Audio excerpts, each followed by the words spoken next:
ସମସ୍ତଙ୍କୁ ପ୍ରେଜ୍ ଦ ଲର୍ଡ। ପ୍ରଭୁ ଯୀଶୁ ଖ୍ରୀଷ୍ଟଙ୍କ ପବିତ୍ର ମହାନାମରେ ଆଉ ଥରେ ପ୍ରତ୍ୟେକଙ୍କୁ ପ୍ରେମର ନମସ୍କାର ଜଣାଏ। ଆଉ ଗୋଟିଏ ଭିଡିଓ ନେଇକି ଆପଣମାନଙ୍କ ନିକଟରେ ପହଞ୍ଚିବା ପାଇଁ ପ୍ରଭୁ ସୁଯୋଗ ଦେଇଥିବାରୁ ପ୍ରଭୁଙ୍କ ନିକଟରେ ବିଶେଷ ବିଶେଷ ଧନ୍ୟବାଦ ଦିଏ। ଆଜି ଗୋଟିଏ ବିଷୟ ନେଇକି ଆମେ ଅଳ୍ପ ସମୟ ଚିନ୍ତା କରିବା। ପ୍ରଭୁ ଯୀଶୁ ଖ୍ରୀଷ୍ଟ କହିଲେ, ତୁମେମାନେ ଜଗତର ଲବଣ। ଜଗତର ଲବଣ, ଲବଣ କହିଲେ ଲୁଣ।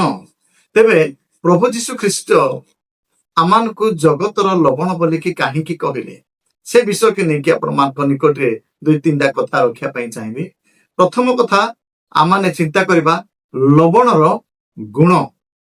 ଆଜିର ଆମମାନଙ୍କର ଶିରୋନାମା ବା ଆଜିର ଆମମାନଙ୍କର ଟପିକ ହଉଛି ଲବଣର ଗୁଣ।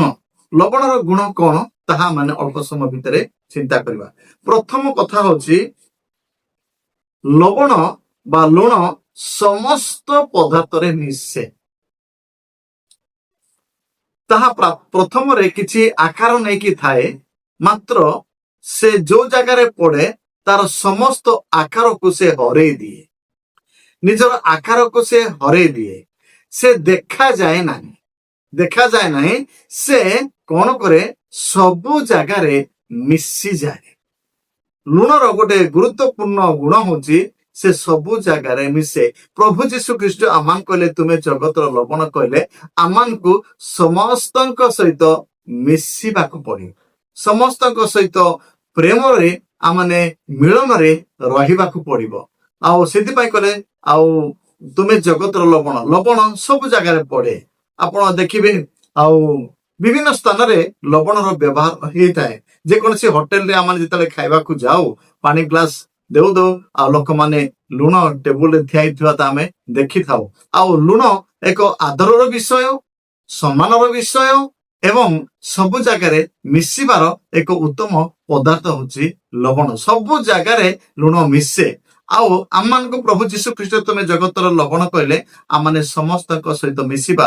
ଗରିବ ଲୋକ ହଉ କି ଧନୀ ଲୋକ ହଉ, ଶିକ୍ଷିତ ଲୋକ ହଉ କି ଅଶିକ୍ଷିତ ଲୋକ ହଉ, ଇଭିନ କି ଦୁଷ୍ଟ ପ୍ରକୃତି ଲୋକମାନଙ୍କ ସହିତ ମଧ୍ୟ ମିଶିକି ସେମାନଙ୍କ ସାଙ୍ଗରେ ପ୍ରଭୁଙ୍କର ବାକ୍ୟ ସେୟାର କରିକି ସେମାନଙ୍କୁ ଈଶ୍ୱରଙ୍କର ଯୋଉ କହିଥିବା ଲବଣର ଗୁରୁତ୍ୱପୂର୍ଣ୍ଣ ବିଷୟକୁ ଜଣେଇବାକୁ ଆମମାନଙ୍କୁ ପଡିବ। ସେଥିପାଇଁ କହିଲେ ତୁମେ ଜଗତର ଲବଣ। ଦ୍ୱିତୀୟ ବିଷୟ ହଉଛି, ଆଉ ଲବଣ ଯୋଉଠି ପଡେ ସେଇଠି ସେ ସ୍ୱାଦ ଉତ୍ପନ୍ନ କରେ। ଯୋଉଠି ପଡେ ସ୍ୱାଦ ଉତ୍ପନ୍ନ କରେ। ତେଣୁ ଆଜି ପ୍ରଭୁ ଯୀଶୁ ଖ୍ରୀଷ୍ଟ ଆମମାନଙ୍କୁ କହିଲେ, ଆଉ ତୁମେ ହଉଛ ଜଗତର ଲବଣ କହିଲେ ଆମେ ଯୋଉ ଜାଗାରେ ଅଛୁ ଆମମାନଙ୍କର ଚତୁଃପାର୍ଶ୍ୱ ଲୋକମାନଙ୍କ ନିକଟରେ ଆମମାନଙ୍କର ସ୍ୱାଦକୁ ଆମେ ପରିପ୍ରକାଶ କରିବା। ଆମମାନଙ୍କର ଟେଷ୍ଟଟାକୁ ଆମେ ପ୍ରେଜେଣ୍ଟ କରିବା। ଆମମାନଙ୍କର ସାଇ ପଡିଶା, ଆମମାନଙ୍କର ପରିବାର, ଆମମାନଙ୍କର ବନ୍ଧୁବର୍ଗ, ଆମମାନଙ୍କର ମଣ୍ଡଳୀ ନିକଟରେ ଆମମାନଙ୍କର ସ୍ୱାଦକୁ ପରିପ୍ରକାଶ କରିବାକୁ ପଡିବ। ଯେମିତି ଲବଣ ସବୁ ଜାଗାରେ ମିଶେ ଆଉ ଲବଣ ସ୍ୱାଦ ଦେଇଥାଏ। ଲବଣ ସ୍ୱାଦ ଦେଇଥାଏ। ତେଣୁ ଆଉ ଏକ ଉତ୍ତମ ହେଲ୍ଥି ଆଉ ଗୋଟେ ଦ୍ରବ୍ୟ ହଉଛି, ଗୋଟେ ଉତ୍ତମ ପଦାର୍ଥ ହଉଛି ଲୁଣ, ଯୋଉଟା କି ସମସ୍ତ ଖାଦ୍ୟକୁ କଣ କରେ, ସୁନ୍ଦର ଭାବେ ସୁସ୍ୱାଦ କରିବାରେ ସାହାଯ୍ୟ କରିଥାଏ। ସେଥିପାଇଁ ପ୍ରଭୁ କହିଲେ ତୁମେ ଜଗତର ଲବଣ। ତୃତୀୟ ବିଷୟ ହଉଛି ଲବଣ କଣ କରେ, ବିଭିନ୍ନ ପ୍ରକାର ଆଉ କୀଟନାଶକ ବିଷୟକୁ କଣ କରେ, ନଷ୍ଟ କରିଦିଏ। ଆଉ ଜୀବାଣୁ ଗୁଡ଼ିକୁ ନଷ୍ଟ କରିଦିଏ। ଯୋଉ ଜୀବାଣୁ ଗୁଡ଼ିକ ଉତ୍ତମ ବିଷୟ ଦ୍ରବ୍ୟ ପଦାର୍ଥକୁ ନଷ୍ଟ କରନ୍ତି, ସେମାନଙ୍କୁ ନଷ୍ଟ କରିବାରେ ଔଷଧ ଭାବରେ ମଧ୍ୟ ଲୁଣ ବ୍ୟବହାର ହେଇଥାଏ। ଲୁଣ ଔଷଧ ଭାବରେ ବ୍ୟବହାର ହେଇଥାଏ। ଆଉ ଆପଣ ଜାଣିଥିବେ, ଆଉ ଭିନ୍ନ ଭିନ୍ନ ସାର ଦେବା ସମୟରେ, ମାଛ ମାନଙ୍କର ଆଉ ଚାଷ ସମୟରେ ଆଉ ଲୁଣର ବ୍ୟବହାର ହେଇଥାଏ। ଗୋଟେ ଉତ୍ତମ ଖାଦ୍ୟ ଭାବରେ ଲୁଣ ବ୍ୟବହାର ହେଇଥାଏ। ଏହାକୁ ଆଉ କେହି ଏକ ଔଷଧୀୟର ଗୋଟେ ଗୁଣ ଭାବରେ ନେଇଛନ୍ତି। ଆଉ ବୈଜ୍ଞାନିକ ମାନେ ଏହା ପାଖରେ ଲୁଣରେ ଆଉ ଔଷଧୀୟ ଗୁଣ ଅଛି ବୋଲିକି ସେମାନେ ଜାଣି ସାରିଅଛନ୍ତି। ଆଉ ଆଜି ଆମମାନେ ମଧ୍ୟ ଅନ୍ୟମାନଙ୍କ ନିମନ୍ତେ ଔଷଧ ସ୍ୱରୂପ ହେବା ଦରକାର। ଅନ୍ୟମାନଙ୍କର ଦୁଃଖ କଷ୍ଟ ବେଳେ ସେମାନଙ୍କୁ ଶାନ୍ତି ସାନ୍ତ୍ୱନା ଦେଇ ଆଉ ଚକ୍ଷୁର ଲତକ ପୋଛି ଦେଇ ଆମେ ସେମାନଙ୍କୁ ସାନ୍ତ୍ୱନା ଦେବାରେ ସହାୟକ ହେବା ଉଚିତ। ସେଥିପାଇଁ ପ୍ରଭୁ କହିଲେ ତୁମେ ଜଗତର ଲବଣ। ଲବଣ ସବୁ ଜାଗାରେ ମିଶେ ନମ୍ବର 1। ଆଉ ଦ୍ୱିତୀୟ ବିଷୟ ହଉଛି ଲୁଣ ସ୍ୱାଦ ଆଣିଦିଏ।